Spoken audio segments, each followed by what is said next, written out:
Hi, and welcome to today's edition of What Did the Steers Do Now? On today's episode, they decided they would break down the wall between them and the hay. Not really a wall, it's just felt paper. It's all covered in mud, so it's wonderful to work with right now. Now I can't reach my staple gun. That was smart, Jake. It's kind of fixed, but not really. Temporary. Our steer barn is somewhat of a makeshift slap together type thing. Originally, it was just this. Then we built on that half so you can see where the old board is, our old board, and then the new boards. So that's all new. The felt paper, I think, is something that's gonna have to be upgraded here at some point because it's ripping and causing problems. Today, we're gonna work on the Discbine, get it greased up and get some knives changed on it.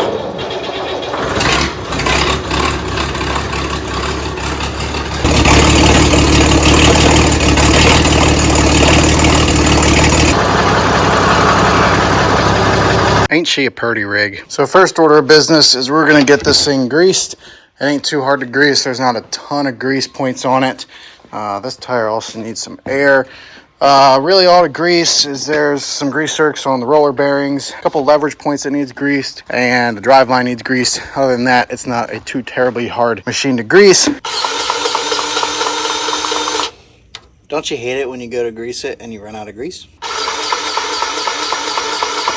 Good enough. So for anybody who runs a 3309 Discbine, whether it's a Case, an Agco, and a Heston, or a Massey, they all are actually the same design. Whoever runs them and you're greasing them and you don't know exactly where everything is, there is 4 grease zerks on this housing thing here. There's 2 up front and 2 back here, and you've got holes to grease them, if I can find them. There's some holes here, you can grease them. There is, there's either, I think there's a grease zerk in this U-joint in here. I also grease these little things on the shields to kind of keep grease everything. There is 1 grease zerk on the U-joint here and 1 on the slip clutch in there, easy to get to. And then when you grease your drive line here, like when you pull your drive line apart to put grease in it, let it be known that there is an orientation to the drive shaft. The shaft itself is like a triangle with rounded edges, but there is one particular point that has a flat spot on top on each piece of the drive line. Those two they go together. That's how you know they go together. So I just learned this myself because I was standing here fighting trying to put the shafts back together after I put some grease on them. I was like, they are not going together. And I pushed them together so hard at one point that I couldn't pull them apart. Then I realized, oh, there's flat edges on each shaft, and that's how it's oriented. And then you just line up the flat edges and it goes right on. So let that be known if you have a 3309. As far as other grease zerks, there is a grease zerk on your U-joint there. And then you come back in this area, there's a couple grease zerks on your U-joints on your shafts there, some on your roller bearings. There is a grease zerk underneath on each wheel, and then same over here for roller bearings. There's no shafts over here, but there are 2 grease zerks for your roller bearings. So I just thought I would point that out for anybody who runs a 3309. This is a really nice Discbine for, you know, a smaller farm, even dairy farms, beef farms, small hay farm. It is a 9-foot cut. It gets the job done, and it's a Discbine, so I can run at pretty fast speeds, and I pull it with a 100 horsepower tractor, so I have plenty of power for it. I've never bogged the tractor down with it. Even pull it with my Agco, which is a 65 horse tractor, and I'll bog it down in a higher gear with it, but I can still mow plenty fast with that thing as well. So it's a very universal Discbine, well suited for smaller tractors and smaller farms. Gonna start working on some knives here. So these knives, some of them I might replace. Small nut, big nut, and then there's this piece of hardware here, and there's like another nut thing in there, and this 2-piece system. Makes me wish I had a New Holland with the quick change knives. Oh yeah, and this piece. I have broken these nuts before too. Shoot, messed the threads up on that one. We're gonna see if this bolt will suck in, the one that I stripped out. Nope. And out of those little bolts, I have 1 of these big bolts left, no more of those little ones. So I gotta make some phone calls, order me some more of these bolts. We're gonna load up some straw, we're gonna take it to auction tomorrow. So I had a guy call me this morning about some hay. He wants some second cutting and some first cutting. He's actually the guy that bought some hay from me last week at auction. Last week at auction, he bought second cutting.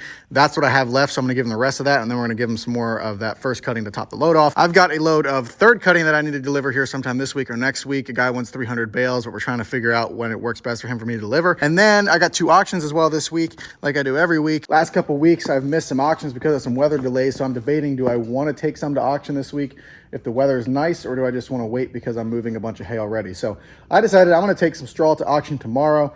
Excuse me. And then I don't know if we'll go to the Wednesday auction or not, but I'm definitely going to take straw to auction tomorrow. We're going to deliver the hay load to the one guy sometime this week, and hopefully at least 1 load of that 3rd cutting this week. And depending on how schedules work out, maybe I can take a load Wednesday to auction as well.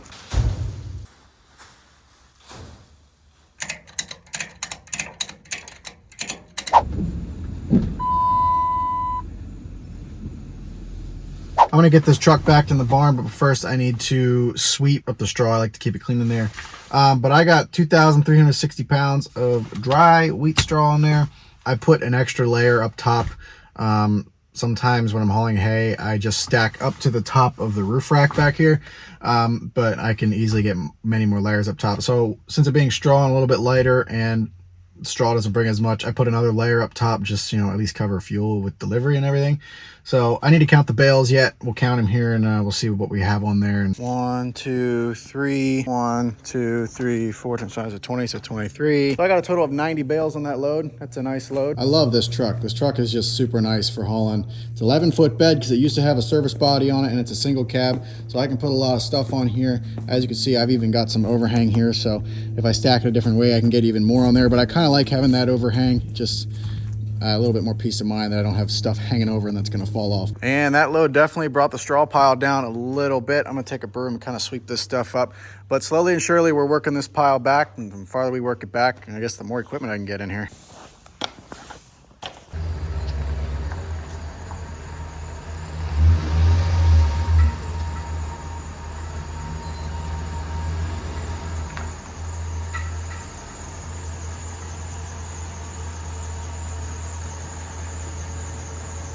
Snow's already laying on the wagons in a matter of 5 minutes. Hasn't gotten any higher than 25 degrees all day. It is very, very cold out, but it's honestly, it's nice for loading hay. When it's cold like this, it's nice for loading hay. I'll start loading with the coat, and I'll shed the coat and a sweatshirt. And I broke a sweat stacking that straw by myself, and it's kind of nice. It's my exercise.